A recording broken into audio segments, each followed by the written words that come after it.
our Guinness hat bell. Oh, good afternoon, fellow Rotarians. Welcome to the weekly meeting of the Rotary Club of Barrie. Things go better when you are here. Special welcome to our visiting guests and visiting Rotarians. I've seen a couple, so we'll get to you soon. But in the meantime, please stand as we start our meeting.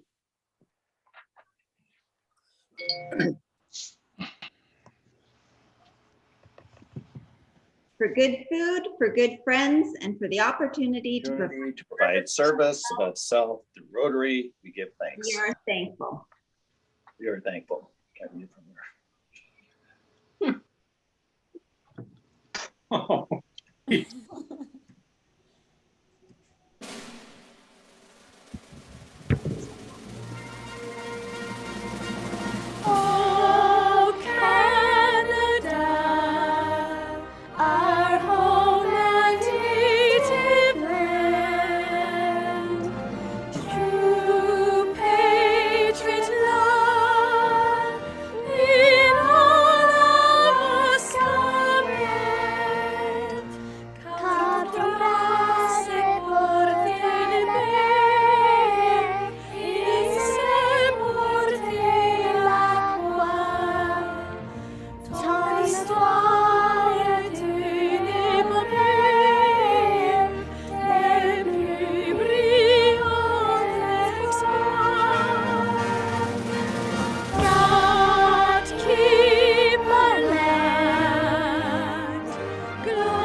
Toast to the Queen. So guests, now Jerry, I saw you had a guest. Jerry, you're muted. Yes. Oh, still muted. President Deb, while Jerry's getting his act together, I'll be very pleased to introduce once again Taylor Curry. I hope that you might unmute and give him your warm welcome today. Off to you, Jerry. Jerry's not here at the moment, Wow. so it's just me. Carol, it's so wonderful to have Hi, you. everybody. And Good to see everybody. aren't you an honorary Rotarian come this point? I should be, don't you think? Oh, do we have any other visiting? President Deb, I'm here with my wife, Sarah. Hi, everybody. Welcome, Sarah. Thank you. Yeah, I'm just You scanning. missed you introducing me. Okay, and Dave, I see you have someone. President Deb, I'd just like to introduce my wife, Karen. Welcome. Hi, everyone. Hi. President Deb, I have my son Sam, but he just went downstairs, Okay. so he is here. Wonderful. President Deb, Yes, Carol. He's back. she covered for you, but I'm sure Yes. that's fine down the way as I see in there that you were abandoning your post there. Just momentarily. I was on a mission. Get more beer. Welcome, everyone. Hope you enjoy your time with us. Today is certainly going to be a okay, we still have someone here. So our beacon editor is our birthday boy, Adam Smith, and he happens to also be our chef. So just hope everybody is enjoying their wonderful meal and their cookie with the Easter egg bits. So thank you, Adam, for getting all that together. And Doug Jernigan, thank you. I don't see you there, but thank you so much for a great beacon last week and including the satellite speaker information. So just before we get into announcements, an extra shout out for tonight. So they have the Hero Mindset, Kevin Rempel, and he is to motivate you and inspire you, 2013 world champion and 2014 Paralympic bronze medalist in sledge hockey. And he has an incredible story. He was paralyzed after a motocross accident in 2006. So I'm sure that's going to be an amazing story. So tune in 7 o'clock for a satellite meeting tonight for that one. So, and Dave Thompson, you have an announcement. Thank you, President Deb. The Community Service Committee is taking the initiative to give out grocery gift cards to frontline workers in the restaurant, catering, and personal services sectors who are struggling due to the recent lockdowns. Our committee has obtained 77 $50 PC gift cards, including 7 generously donated by Joe's No Frills. We are looking for your help in identifying workers in these industries who are struggling financially or otherwise at this time. Think about your favorite hairstylist or server and how they are doing. The plan is to deliver gift cards to local businesses to be given to identified employees who could use them. If you are aware of any businesses with struggling employees, please send an email to rcbhelps@gmail.com, and I'll put that in the chat, by Monday, March 15th, with the name and contact information of the business, and our committee will try and reach out to them. Please do not contact the business or individual directly. We apologize in advance if we get more recommendations than gift cards, and we are not able to assist the employees at the business you recommend.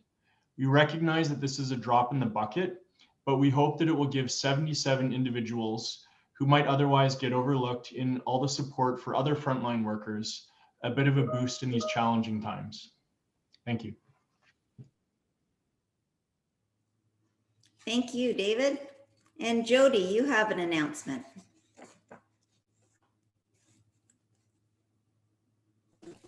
I'm not hearing Jody. Thanks, President Deb. Yeah, you're cutting out. I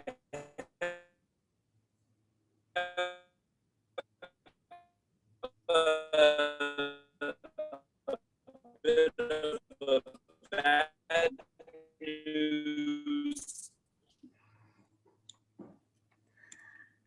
Okay, well, we couldn't hear Can you hear Jody. me? Jody, yeah, you're not coming in at all. So I'll just jump in and do it for you if you're okay with that. Shoot. I won't. Can you hear me at all, President Deb? Oh, now we can hear you. Okay, great. Do you want to start all over? Okay. You can hear me now? Yes.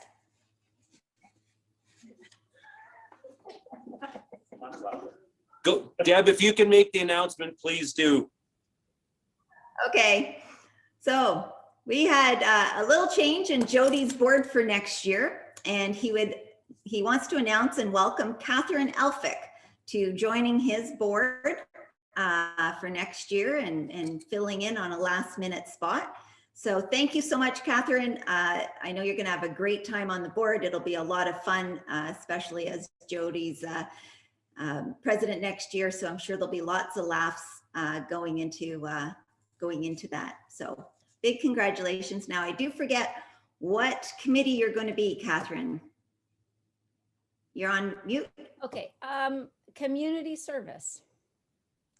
Perfect. Community service. So thank you so much. And yeah, that's a great one. So you'll definitely enjoy, and just so you're not alone. You got everybody around here to help you out. You just have to let people know. Oh, well, So, thanks. welcome. Thanks. So birthdays and anniversaries. So birthdays and anniversaries. We have Adam Smith, March 15th. That's our only birthday. And our club anniversary is 53 years on March 14th, Larry Jones. Congratulations, Larry. And for Adam, we have a special happy birthday song. You're really going to love this one, President Deb. Happy birthday to you. Happy birthday to you. Happy birthday, dear fellow. Happy birthday to you. I love those.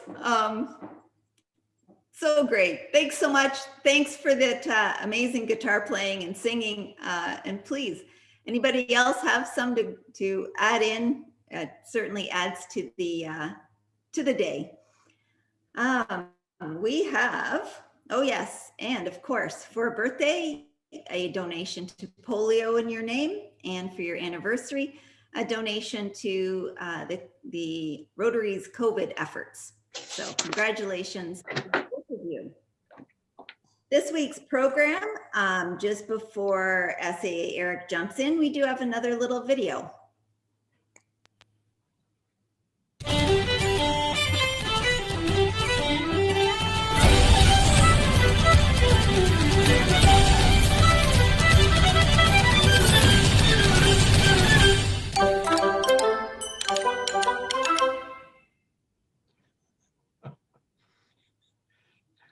Gee, thanks, President Deb. That's awesome. Well, welcome, SAA Eric. Didn't know about Yes, that one was a surprise for sure. that. All right, well, thanks. And thanks everybody for joining us. I'm going to start off actually, President or Secretary Japp, do you mind pulling up the first piece of the slide deck, the meal from last night? Because I'm going to ask Adam to unmute and tell us a little bit about our food choices. So have you got the deck handy? Here we go. There we go. This was St. Patrick's Day a week early for us at the club. My wife and daughter and I had our meal last night. You'll see our Guinness on the left there. You'll see our stew up top and the Hooley's logo. Adam, can you tell us a little bit about why your team chose the items they did to represent St. Patty's Day? Well, I think we sort of, thanks Eric very much, and to Carrie and for the club for letting us still continue to be a part. It's not the same, obviously, as hosting everyone here in the restaurant, but able to provide somewhat of the same sort of feel. We certainly had more options when we were here live in the past. Irish stew traditionally is lamb, but with supply chain issues and price point, it was a little bit tougher this year. And not everybody's into red meat. So that's why we went with the chicken and the beef options this year. That was Kat's. She's the sort of brainiac behind here, Kat Barham. And the Cole Cannon is the cabbage with mashed potatoes. That is an Irish tradition. The soda bread, I've had lots of different soda breads over the years. I don't know what Kat's magic is. Maybe it's just the love she puts into it, but it's always terrific. And we started up with stuffed cookies about a month and a half ago, which have been selling very well direct through our delivery and pickup services. But they used to have, before COVID, nice little green sugar shamrocks, but no stores in Barrie had them. So I went with green sugar on top just to try to give it that feel. I would have loved to have been able to pour everyone a Guinness because we just tapped a fresh keg. We opened up last night for the first time, for the third time. So I just want everyone to know the draft here of Guinness is great. And thanks for buying the cans. So that's a little bit about the menu that we put together for you guys yesterday. Oh, and the South Beach salad that we have, we called it the Galway Bay for those that didn't eat meat. So that was that rounds out the options. Thanks, Eric. Thanks, Adam. We had a great meal, and I hope any of you who did partake are enjoying. I'll give you a little bit of a laydown as to what we're planning to do today. I've created a very educational background on St. Patrick's Day for you. So we have a few instructional videos. If you have your Guinness handy, do not open it yet. We do have a pouring instructional video coming up very soon. One other piece of information I can put in your minds, and you can start to save this up. We are going to do a breakout room later around St. Patrick's Day memories. But if you've got a joke or an Irish riddle or an Irish story or a PG level limerick that you'd like to share sometime during the meeting, give some thought to that, start to collect your thoughts on it. We have a few from our SAA committee that will be coming up later on. But if you'd like to chip in, let me know in the chat or put your hand up when we come to that point in the meeting, and you can join us on that. So your first instructional video is on how to actually say the proper Irish cheer. For today, Jeff, could you play the video that will teach us how to say the Irish cheer?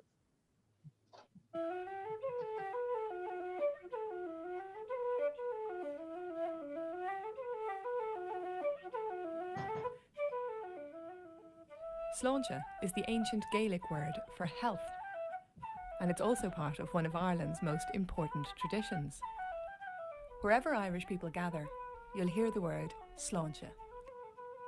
A toast is an ancient form of human expression, a tradition as old as culture itself. And in Ireland, you don't just toast, you drink to life, to health, to absent friends, to good luck. When we say sláinte, we wish the best for our friends and family. And sláinte means more because it's been said forever. Every time you say sláinte, you tap into a long line of people who said it before you, using the language of our ancestors to wish the best for each other now. So whatever you're drinking, raise a glass of Irish tradition to your health, to your safety, to your well-being. Sláinte. All right, we're still not, you can do your sláinte if you've already got your beer poured. But now the most important part of the day is the actual instructional video on how to pour from your can. I became fascinated with Guinness lore. So Jeff, why don't we play the pour from the Guinness can? Hi, I'm Fergal Murray, the Guinness Master Brewer at the St. James's Gate Brewery here in Dublin. You've all enjoyed the crafted Guinness taste in pubs the world over. But now you can enjoy the great Guinness taste experience in your home due to the amazing, unique widget technology. Each can of draft Guinness contains a ball-shaped widget. When the can is opened, the widget assists in creating the surge, which brings the beer alive inside your can. When poured into a glass, that surge settles to give you that creamy, distinctive head of draft Guinness. And I'm going to show you how to pour yourself a perfect Guinness using this amazing technology. First, take a clean, dry glass and a refrigerated can of draft Guinness. Place the can on a firm, flat surface, and then with care, crack open the can, releasing the freshness, and allow the widget to initiate and create that surge inside the can. Just give it a little time, about 5 seconds. Hold your glass at a 45-degree angle to the can and begin pouring. Enjoy crafting your own pint by smoothly filling the glass, taking it easy, and then straightening the glass just as you near the top to create that wonderful Guinness head. Place your glass on a flat surface and allow the surge to do its work and create that magic in the glass.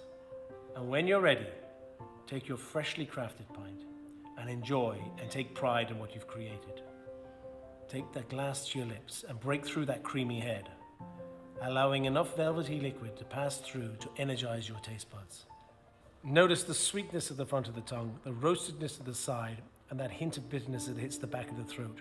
This balance gives you a refreshing Guinness taste, a true Guinness experience. You've watched me, the Guinness Master Brewer, teach you how to pour a perfect pint from a can of draft Guinness. Now why don't you give it a try and challenge yourself and your friends to pouring that perfect Guinness pint.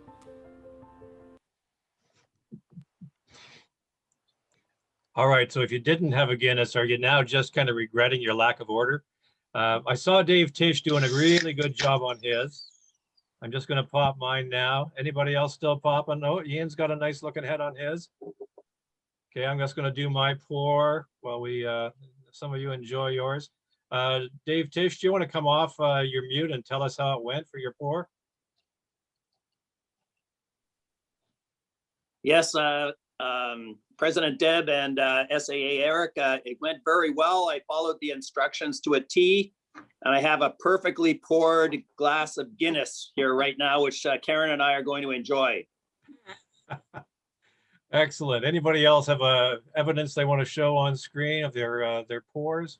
You can see that the surge is still working on mine.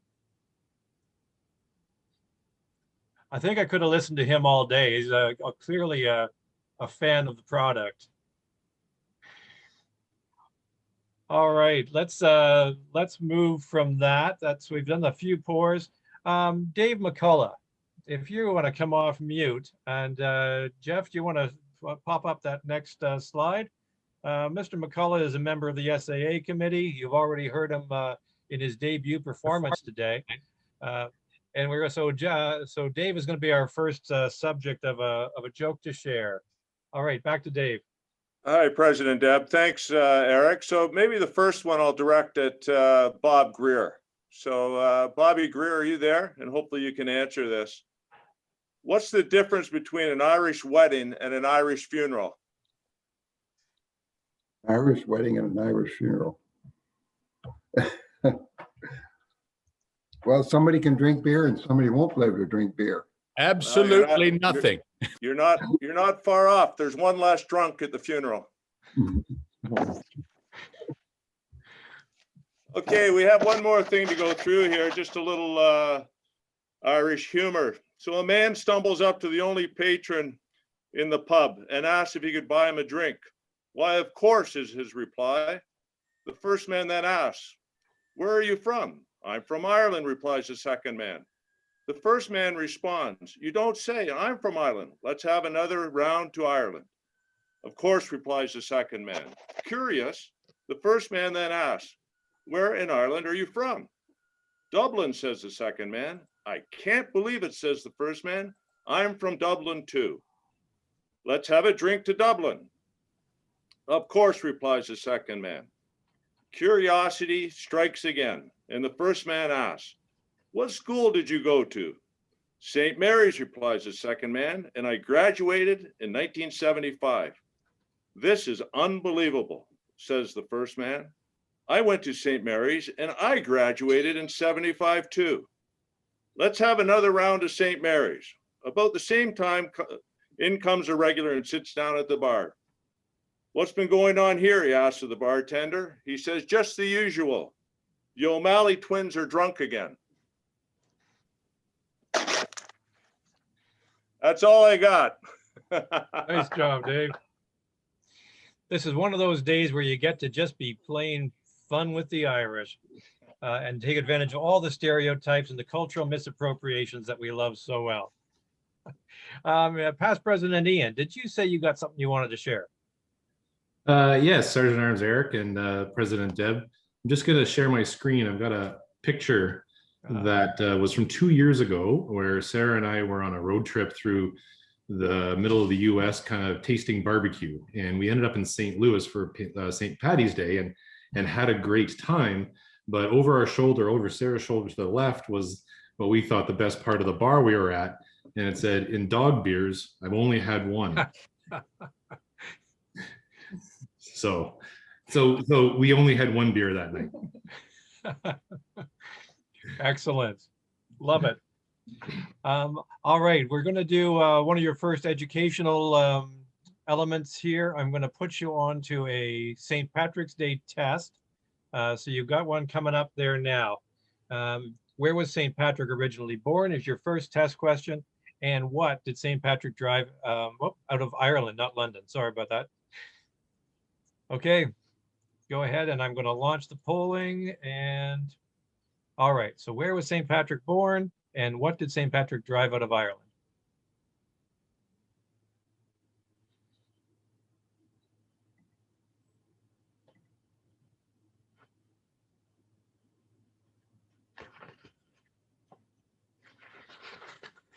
Answers are coming in.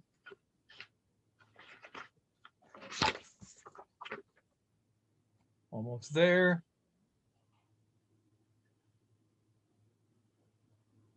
And that's a good percentage in. Going to end the polling. And I'm going to share the results. So where was St. Patrick originally born? Those of you who said Britain are correct. St. Patrick was born in Britain. He was actually sold into slavery and was taken to Ireland as a slave when he was 16. And when he finally escaped, he went back to Britain, and then he came back to convert the heathen Irish to Christianity. So that's your little St. Patrick's moment. And what did St. Patrick drive out of Ireland? Those of you who guessed none of the above would be more factually correct. The legend is that St. Patrick drove the snakes out of Ireland. But in actual fact, it's considered by archaeological reflection that there were never snakes in Ireland. So there were no snakes to drive out, being an island, and it would have been a glacial island until the recession of the Ice Age. So there never were snakes. So saying that he drove out the snakes would be like calling jelly beans gluten-free. Fake news. All right, so I'm going to stop sharing those results. We have another test later. And okay, in the next element of cultural appropriation, when we go to our breakout rooms, we're going to talk about favorite memories of St. Patrick's Day. So want to jog your memory a little bit, get you into the spirit. Jeff, do you want to show us the flying feet video?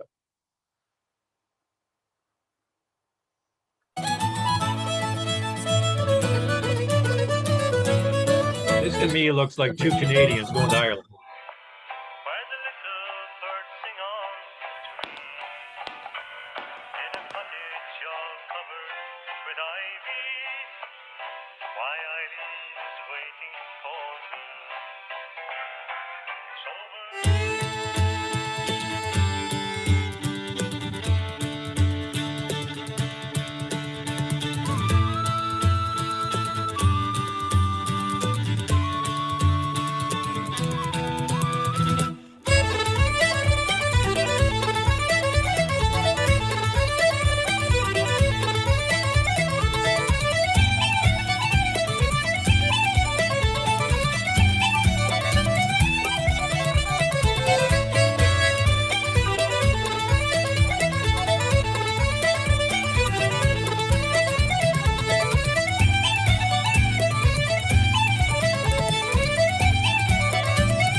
How did you like that? A little bit of energy. We should have actually had Dave McCullough do the happy birthday with a river dance element to it. So perhaps he'll recast that one for us. All right, I'll tell you what, we're going to go into our breakout rooms, which has become a real enjoyable part of our meetings. Today, we're going to take 10 to 12 minutes. What I'd like you to do is think about any great memories you have of St. Patrick's Day or of travels to Ireland, any stories you'd like to share with the group, and keep track of anything that you'd like to bring back to the group when we come back together in 10 or 12 minutes. So Jeff, throw us off to our little tables.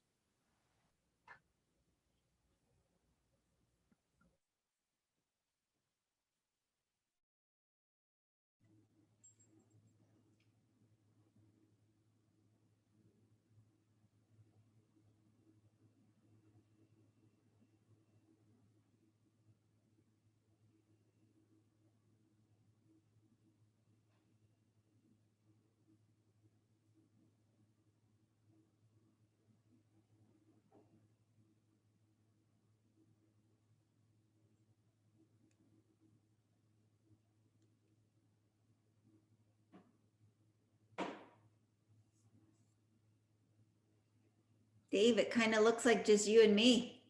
Oh, Jeff's there too. I guess. Yeah, I'm here. I'm tired of breakout rooms. Who's iPad 64? That is Bud Gooderum, I think. Oh, okay. Yep, Hey, Pete. that's Bud.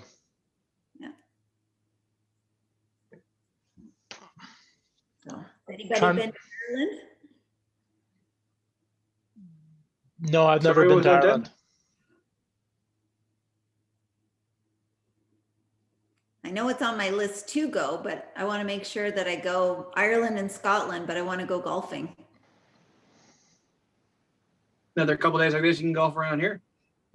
I know it's crazy. All like the snow is pretty much gone. It's just Yeah, the like snowbanks by my house were 6 feet yesterday. They're almost gone today. It's amazing. it's it's just nuts out there. But of course, they say it's going to be cold again on the weekend, so we're just getting this out. I almost put my battery back in my motorcycle, but I went, hang on a sec. But I did see a number of bikes on the road yesterday. Did you? Yep. Thing is you got the salt and like the crap. Like, Well, something it's wet. You don't want to ever be on just in two wheels on the wet. I hate riding in the rain. I know. But I also didn't get riding until June of last year, so. Well, that's where a four-wheel fun thing is a little more flexible. Mm-hmm. Although it only rained like what in the summer of the time I was riding, it only rained like maybe 3 days. Like I ride so my daughter could have my car to go to work.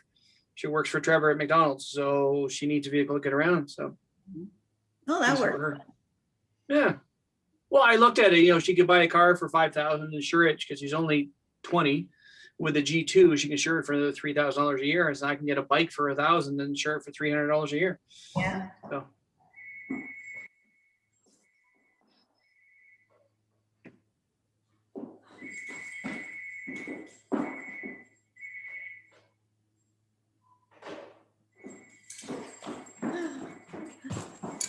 Yes, we still have a house phone. You left the meeting to go answer the phone. Isn't that final events? It was ringing and it's like, we got to get a different phone that I can actually turn the ringer off. There you go. I was feeling today because I just sent out the notification for the AGM at the Rotary weekend next month. So the year is almost done. I saw that just before you signed I on. was asked to send to the current presidents as well, because not every club has their president-elect in Club Runner. So this is a way to say, hey, get moving. Yeah, it's. So what happened with Shanks? He stepped away from being a director? If you know. All I heard from Jody was that some things have changed and he just doesn't think he's going to have the time to commit to it. So he'd rather step down than try to muddle through and do a bad job. Oh, that makes sense. So, yeah. Well, it's actually kind of, not that it's nice that he had to step down, but for Catherine. For Catherine to step up, that's great. Yeah, well, I had asked her kind of before, but it was just situational with her life and things were really hectic and stuff was going on with Brad and, kind of a bunch of that. So she just couldn't quite see herself taking on anything at the moment. So now you fast forward, a year, half a year, that life's a little more settled down and so she's able to do it. So it's kind of nice she's got a second chance to say yes. Sure. And just think, another 3 months, you get to go through that process again and find a whole new bunch of board people for the next year. I know. Yeah, that's your job. You're chair of the nominating committee. Got to find yourself a president after Chuck too. I know that one's it's tough. It's and it's so it's just kind of so hard to understand kind of where people want to be, or you don't want to assume that they don't have time, because if they're busy or something, but you don't want to assume because maybe it's something that they want to do. So you could do it's not something that's ever been done before, but you could reach out to the club, say, who would like to be on the board? Like, not that you're going to take the first 10 people that say yes, but if you had intentions of you'd like to be on the board, me know, because I'm putting the committee together. We will weigh your qualifications, like maybe asking people would be a good idea. That's a groundbreaking. It's never been done before. It's usually just someone goes out and does it, and I think you'd be great on the board. Why? It's like, who wants to be on the board? And, you know, maybe someone who's a year in the club, I want to be on the board. No. Maybe someone, you know, like a Dave Thompson's been in the club for 3 years, would like to do it. You know, like someone like that, you never know. Yeah. You could ask. I wouldn't go as far as saying who wants to be president. That would be a bad idea, but who would like to serve on the board?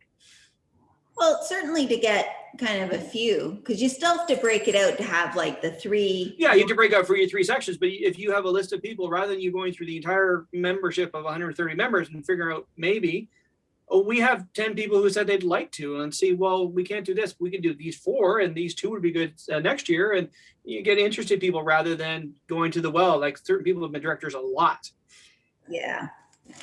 You know, and that's how I got to be secretary. Sebastian said, I'm done. Who wants to do it? Just in the minutes. And I said, I'll do it. And fine. But, you know, that should come out as well. I would like to do it. Mm-hmm. Like I asked to be district secretary and they said, okay. Yeah. Yeah. My light just faded out. Oh, how's your battery? It has a battery, but I just got it. So I hadn't tried kind of how long it lasts just on its own. Turn it around. Oh, I can't see. You need to say something.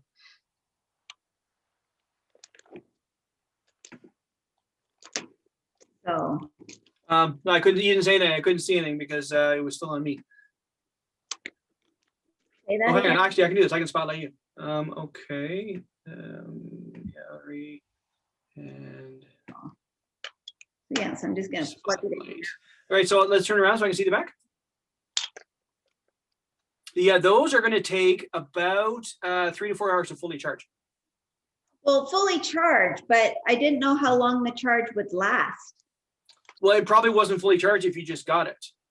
No, I got that's essentially a camcorder battery. That takes several hours to charge up, but then it should last several hours. Well, I just, it was fully charged before I put it away last week, because I've been using it a couple of weeks. Okay. And I'm just going to plug this in so I'm not like disappearing on you. No worries. No, I just did a video on my channel about green screening for my friends, and they're like, I didn't know any of that. That was awesome. So like I've got 6 lights I use. Yeah, well, certainly it makes a difference.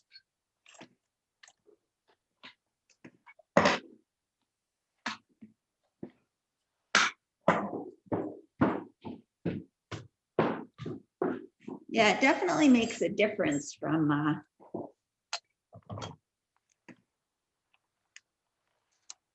there we go. So here we go. It's hard to buy them off of the internet. Like I really wasn't sure if they were going to be any good or how bright they were. So I bought 2 different ones. I get mine usually off of Amazon. Well, that's where I got these. I don't know. Here. I was showing off how to do things. So check out your screen. I was showing, this is why you don't wear a green shirt in front of a green screen. Yeah. I just showing off, just like, this is how you do it. So let me just get the right picture here. So it was that, and then I green screen it. So this is why you don't do green on green.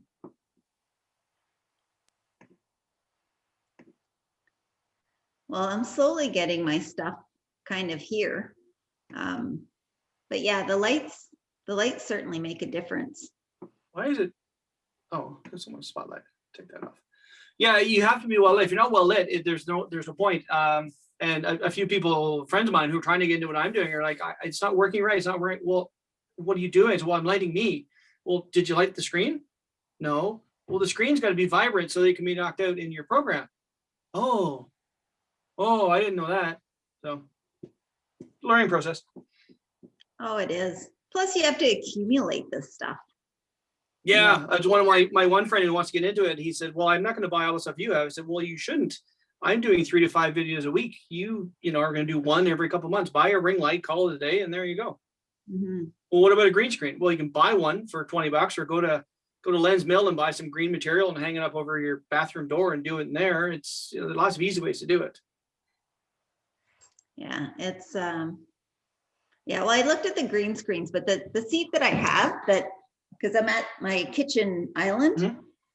And so it's just like not like just a stool type. I've looked at those, the behind the chair ones, and it's on an angle back. So I have one that just doesn't work. All you can do, Deb, is you can actually buy a green screen kit, which is the green screen and then the rails to mount it on. You just would mount it right behind you. So, well, much like I've done here. Let me just stop my. Yeah, I saw them. They've got I saw two different kinds. Yeah. But I figured. So all I have here is I have a bow staff, which I pinned a green screen to, and I just have it behind me. Yeah. So that works for me, but the one I have at home had two large pedestals and a thing that goes across that hangs on, and you set it up behind you and go, and you have it big enough that everything's good, and you knock it out. And I got it just for shits and giggles, just to have one for my videos, and it's worked out so well doing all this virtual stuff, especially with all the things I've got to run for Rotary. Like I've got the Rotary weekend to run next month, and I've got the AGM to run next month, and I got other things to do, and it's insane. And be able to not have to worry about having a cluttered background because I just green screen the whole thing makes life a whole lot easier. Yeah, I don't know. I figure, well, right now. Well, you're almost done. It's almost April, right? So you're almost you can see the finish line from here. Well, and while I've got the fireplace and And it looks good. Kind of looks nice, so I'm okay. Maybe come spring, try to do something, because I'm not getting good internet outside. So. Well, you need to get a repeater then. So then you take your signal and just have a repeater just right by the door, because the radio signals can't go through the stone. But if you have a repeater by the door, that will get the signal all the way out to you. Well, I've got it's an extender. Yeah, or an extender, repeater, same thing. And it's at the plug closest to the back door.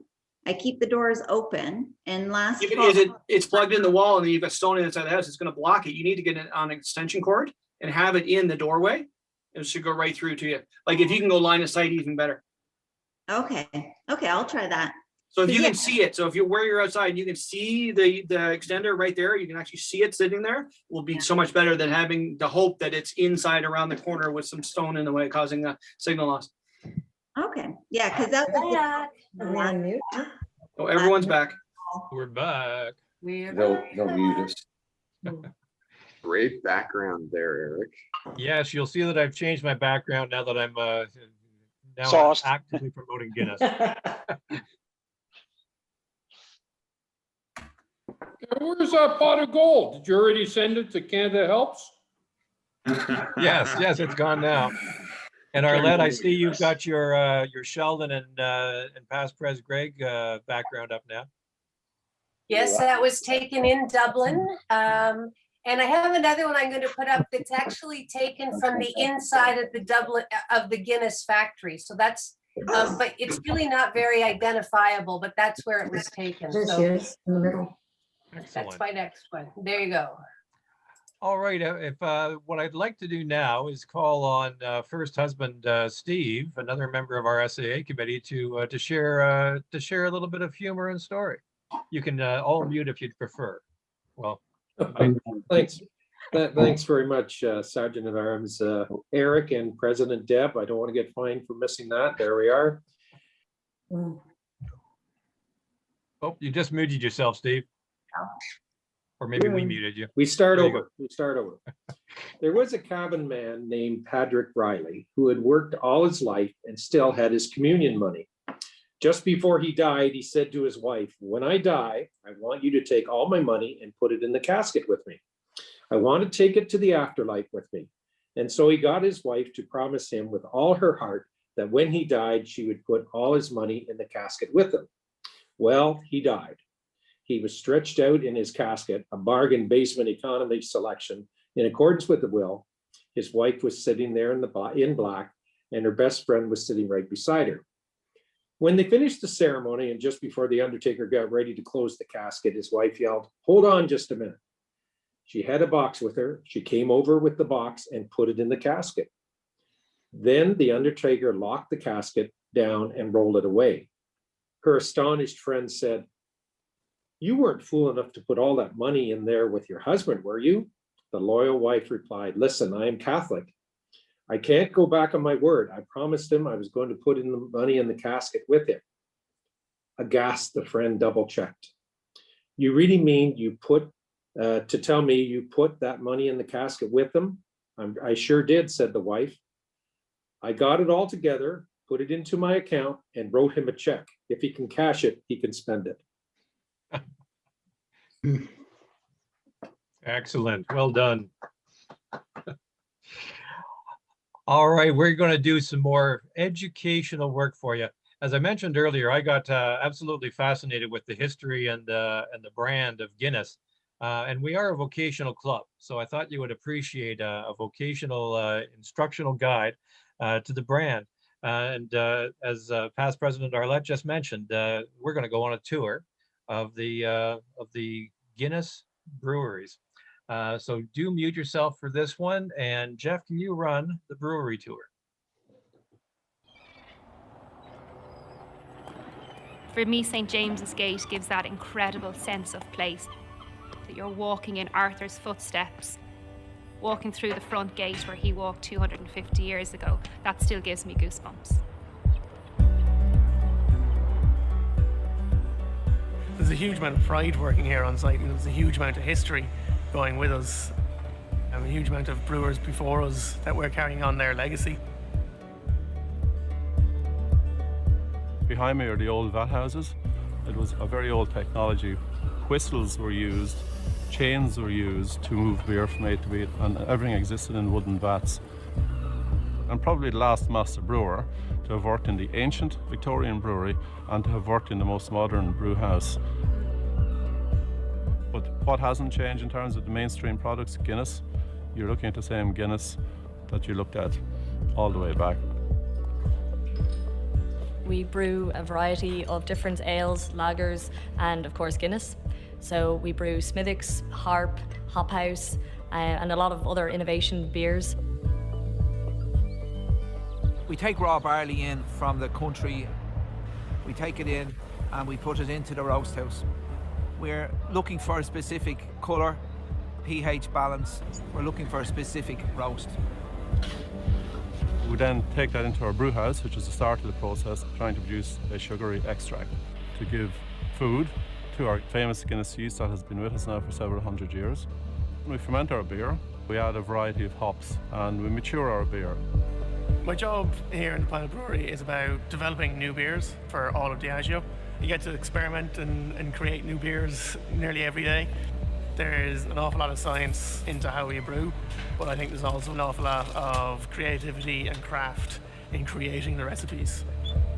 The main ingredients that we use has never changed. From Arthur's time to our time, it's still malt, water, hops and yeast. What I love the most about what I do is actually seeing the heritage of the brand coming to life and informing the future innovation and the next generation of Guinness. You've got lots of brewing journals dating back to 1759. So we have actually looked at some of those recipes and brought those back and just put a modern twist on those. There's always new technologies coming through, and that helps create better quality and more consistent quality in beer. I talk about beer and I talk about beer pouring, draft quality standards. There's level of detail in the head height, the millimeter head height, the exact gas pressure we need to push the beer, the exact temperature we look for. It's worthwhile, it's important, it makes a difference. So we make sure that ultimately the pint that crosses the bar is top-notch quality.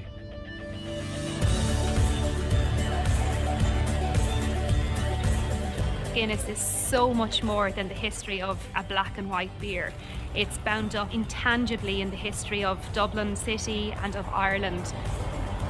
I remember going to my granny's house and telling her that I got a job in St. James's Gate. She'd lived in Dublin all her life.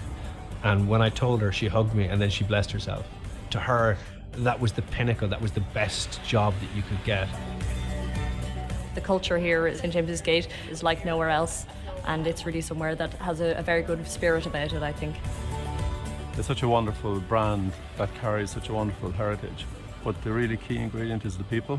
The people in St. James's Gate create the brand and they maintain it and they build it. We're 256 years into a 9,000-year lease. We've got more beer to make.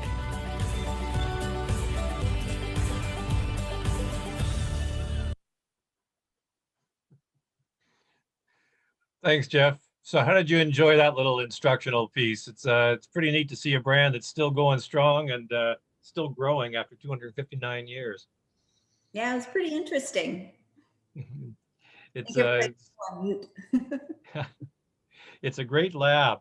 So I'm going to take you to your next test. So I hope you were listening, because there are a couple of little things in there that you might have picked up on. I've got one of them you should be able to answer, and one you might not be able to. So I'm going to launch the polling now. So you got two here. How long was the original land lease Arthur Guinness negotiated? And what you probably didn't hear was what was the annual lease rate for the 4 acres that he leased in 1759?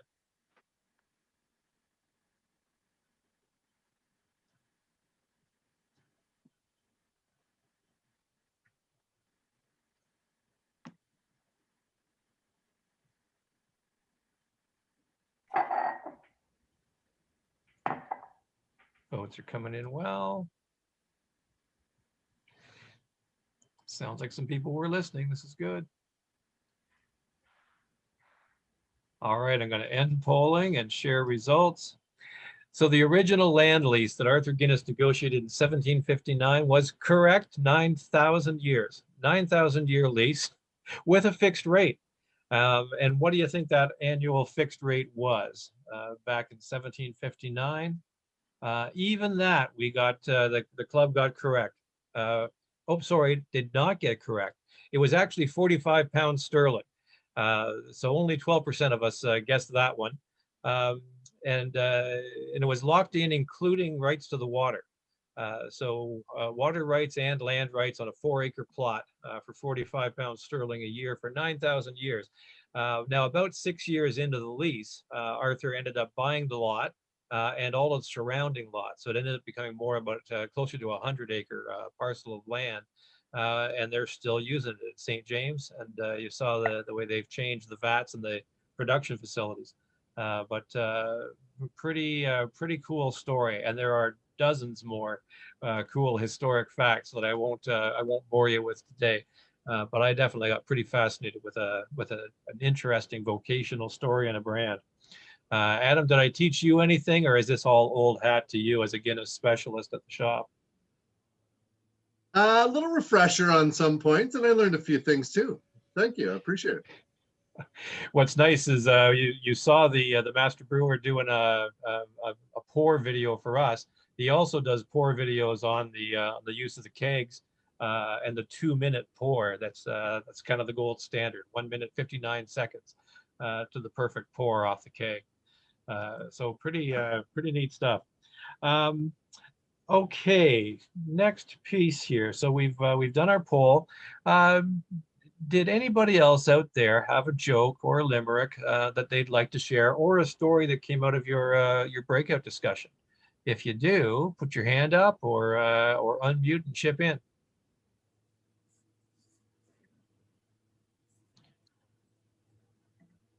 Hearing none. You may have to call on someone. Yep. Anybody in Zach's crew or in Jody's crew that has a story they want to share? It looks like they're all just chatting around out there. They probably have us on mute. All right, we won't bother to grab any of you for that. So let's move to one more cultural moment. We got a little bit more cultural music. So when this one starts, if any of you know you're Irish, I'm interested to see whether you can identify the instruments that are being played in this one.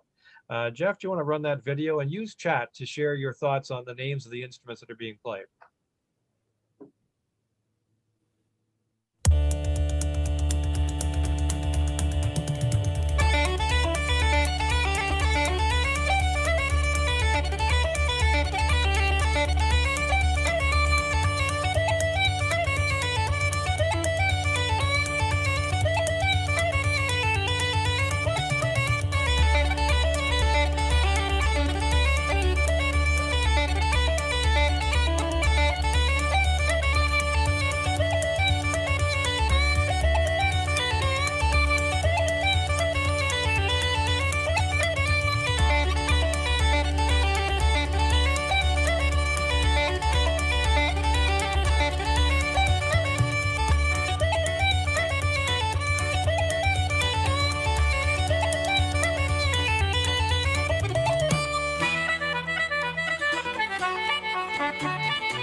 That's a lot of energy in that room. So I did see a bunch of contributions there. The Bodhrán.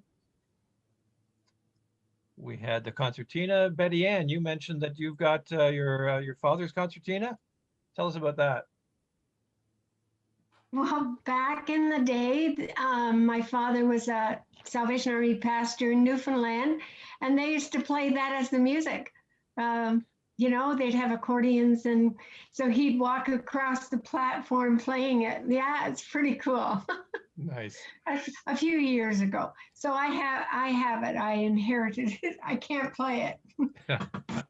Well, you'll have to fix that before next week. So that's get right on that. And Marshall, you mentioned you've got a trip to Ireland you might share with us. Yes, Sergeant Arms Eric. For those of you who don't know Dr. Levine, Jerry Levine is an old-time fiddle player, and we travel with the Levine several times, including a trip to Ireland. And also, if you've been to Ireland, you realize that although that group that we saw just a few minutes ago seemed to be performing on a stage of sorts, that isn't how it usually works in the pubs. Usually a group of friends get together in a corner of the pub, quite oblivious to anybody else in the pub, and they just play. Well, Jerry didn't want to bring his fiddle out this particular night. He said he's just going to listen. And as he sat there in this corner watching this little group play, I could see his fingers going as if he was trying to play an air fiddle. I kept saying, why don't you go over and ask them to borrow that lady's fiddle? Oh, no. Finally, I went over to the group in one of their breaks and said, you know, I have a friend of mine here who's a great fiddle player. And would you mind allowing him to use your fiddle and let him play one of the songs? And the woman says, no need, we have a bar fiddle. And she goes behind the bar and they bring out a fiddle from behind the bar and gave it to Jerry. And we were there till about 1:30 in the morning. Nice. Sounds like a welcoming place to hang out. Marshall. All right. Marshall, from Bud, was that the time that, were we there the same time you were and Jerry come walking up and there was a wedding, but they didn't have any movie and they're looking for music and he come walking up the driveway with his fiddle and helped out with the wedding? Is that the same time? That was in Newfoundland, actually, when we got to actually play a wedding because Jerry had his fiddle and the fiddle player had canceled apparently. So we actually got to play the wedding. Were we there the same time you were or after when you were there? I think you heard that story from us after, before you went. And Okay. Arlette, how was the virtual tour today as opposed to your real live tour of St. James Gate? You're muted currently. A little drier. Yeah, was it a little bit more lively when you were there? Well, it was really, I mean, obviously they take it, it's very serious business there. I mean, when I was a university student, I worked at Molson's in Barrie, and I can tell you they were not nearly as interested in their product and their history as they were at the Guinness factory. But it's absolutely beautiful. And at the end of the tour, you're at the top and it's a glassed in area with a bar, and everybody of course gets a Guinness, and it was great. Or 2 Guinnesses, according to Greg. I can see him helping to edit my story. But you don't have to go to the Guinness factory to get Guinness in Dublin, let me tell you. There's a pub every second building, I think. Nice. Dave Blencarn, I didn't warn you about this, but do you want to unmute for a sec? You did a walking tour along the coast in Ireland, didn't you? Yeah, we started off in Guinness, in Dublin, and right from the airport we went to one of those pubs that Arlette talked about, and then we toured the factory and we toured different things there, and then we took the train from Dublin across to Killarney, which is on the west coast, and there we got picked up and by a pre-arrangement and got taken to our first B&B, which was in the in the Dingle Peninsula. And we hiked for a week, B&B to B&B, through the Dingle Peninsula. And it was quite interesting and quite exciting and so on. And we even waded in the ocean on a beach in Dingle. And we had some great people on the trail. We had some great chats because it was sort of the United Nations doing this thing, I guess. And but we had some fabulous B&Bs. And of course, the pubs every night were great. But the only thing that disappointed me, that the pubs were all staffed by East Europeans, not by Irish, which was a little disappointing because you were expecting the Irish flavor, which of course wasn't there. But we had a great time, and then we finished our week doing that, and then we got a car and we started driving, and we did the Kerry Peninsula, and we had hikes every day there. And then we worked our way up to the north, and the rain wouldn't stop. So we said, let's abandon ship, and we drove over to the east coast, and we hiked in, there's a park just south of Dublin that has some great trails and so on. So we had a great trip. It was we were there 2.5, 3 weeks, and it was fabulous. That sounds great, Dave. It sounds like a lot. Sounds like a lot of work. There was a couple of Guinnesses after the hike every day, and that just sets you up. Nice. A good nutrition after a day's hike. And Yeah. last word I wanted to give, like past President Greg McWatt. Any stories you wanted to share about past President Arlette in Ireland? It's complicated. Well, I guess the biggest problem is that Arlette can't get herself out of Cork.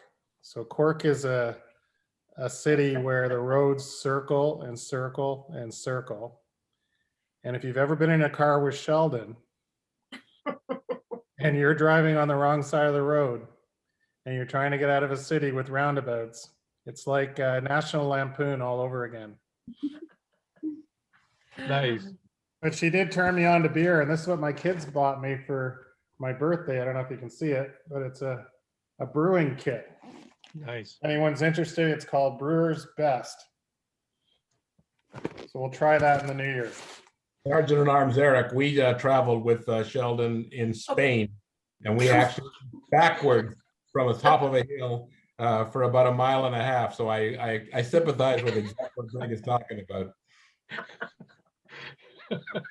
Lots of stories. Defend himself. He's I'd not still even be here in to Cork defend now if it himself. wasn't for a kind policeman. It's complicated.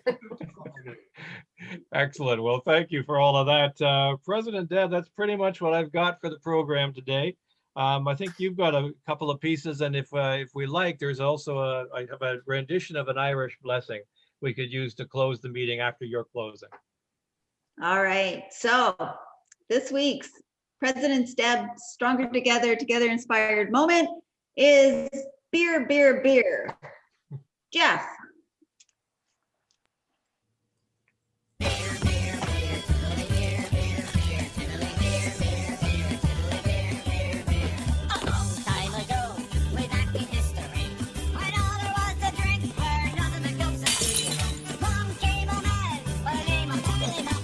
He invented a wonderful drink and he made it out of hops. He ought to be an admiral, a sultan, or a king. And to his praises, we should always sing. Look what he's done for us, he stood us up a cheer. The Lord bless Charlie Ross, the man who invented beer, beer, beer, diddly beer, beer, beer, diddly beer, beer, beer. The Lord was Charlie Ross.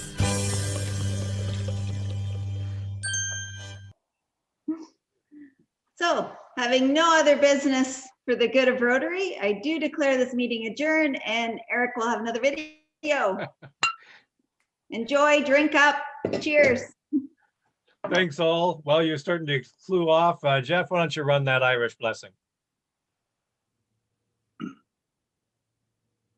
Rise to meet you.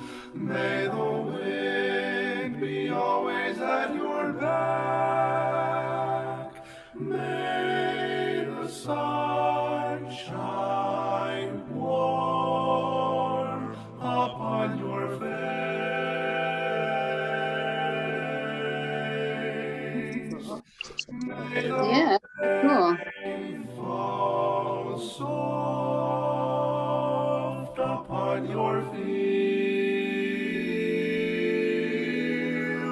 to tape it all separately and then put it together. Till we meet again, may he hold you in his hand.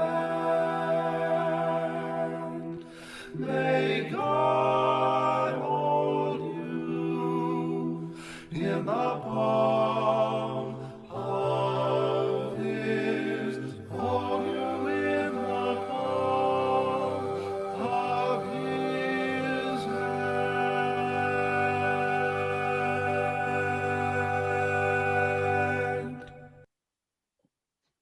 Awesome. Well, Excellent. Amen. you have another one, Eric, or? That's it. Well done, Little- Eric. But I'll give you a little known fact. I was a barber shopper for about 6 years back when we lived in Lindsay. So that one I just had to play. Oh, wow. Well done, SAA. Great meeting, guys. Good meeting. Well done. Slanja. Well done. Slanja. Slanja. Enjoy. Good crowd. Food. Good crowd. I've Take care, heard you all. sing, Eric. Good job. Bye, everyone. Thanks, Adam. You run out of Guinness, there's always this.